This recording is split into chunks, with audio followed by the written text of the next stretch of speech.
ఆడపడుచుగా తెలుగు సమాజం అంతా కూడా గర్విస్తూ ఉన్నది.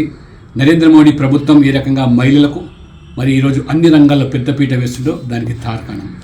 ఇవాళ మరి కేంద్ర ప్రవేశపెట్టిన బడ్జెటు మధ్యతరగతి కుటుంబాలకు పెద్ద ఊరట, వెసులుబాటు.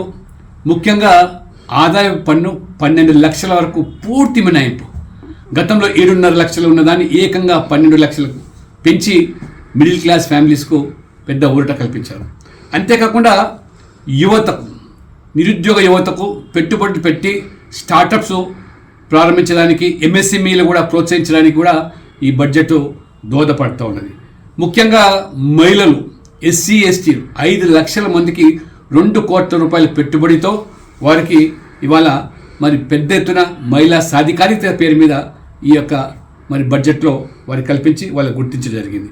ఐఐటి నాణ్యమైన విద్య కల్పించి మరి అలాంటి జెమ్స్ తయారు చేయడానికి 65,000 సంఖ్య ఉన్నటువంటి ఐఐటి విద్యార్థుల సంఖ్యను 135,000 పెంచి ఆ రకంగా ఇవాళ మోదీ గారు కంటున్న కలలు వికసిత భారత్ సాకారం కావాలంటే ఇవాళ చదువుకున్నటువంటి ప్రతి యువత కూడా ఆ రకంగా మరి 10 మందికి ఉపాధి కల్పించేటువంటి సంస్థను నెలకొల్పాలి.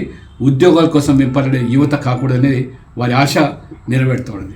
అదే రకంగా మరి ఈ ప్రభుత్వం ముఖ్యంగా ఈ క్యాన్సర్ లేదా లైఫ్ డ్రగ్స్ పేరు మీద పూర్తి ట్యాక్స్ మినహాయింపించి ఏ రకంగా మరి ఈరోజు మరి ఆ యొక్క క్యాన్సర్ బాధితులకు కానివ్వండి లేదా ఫార్మా రంగాన్ని కూడా మరి పెద్ద ఎత్తున ఊతమివ్వడే కాకుండా ఈ దేశంలో మరి పిల్లలు ఆడుకునే ఆట వస్తువులు తయారు చేయడానికి చైనా మీద ఆధారపడే మనము ఇప్పుడు ప్రపంచంలోనే వరల్డ్ హబ్గా టాయ్స్ మ్యానుఫ్యాక్చరింగ్ చేయడానికి నిర్ణయం తీసుకోవడం జరిగింది.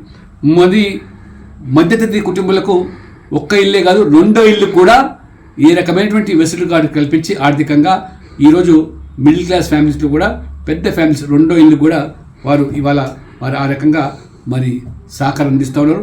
నరేంద్ర మోడీ గారి ప్రభుత్వం గత 10 సంవత్సరాల్లో ఇన్ఫ్రాస్ట్రక్చర్ మీద ఎంతైతే పెట్టుబడులు పెట్టడం వల్ల రైల్వేసు, ఎయిర్వేసు, హైవేసు, రోడ్లు, గ్రామీణ సడక్ అయితే మరి ఈరోజు బాగుపడ్డాయో దాన్ని కూడా ఇవాళ ఊతమిచ్చే విధంగా వ్యవసాయాన్ని లాభసాటిగా మార్చడానికి బడుగు బలహీన వర్గాలు, దళితులు కూడా ఈ బడ్జెట్ పెద్ద ఎత్తున వారికి ఇవాళ ఊరట కల్పిస్తుంది. ఈ బడ్జెట్ నేను సంపూర్ణంగా స్వాగతిస్తా ఉన్నాను.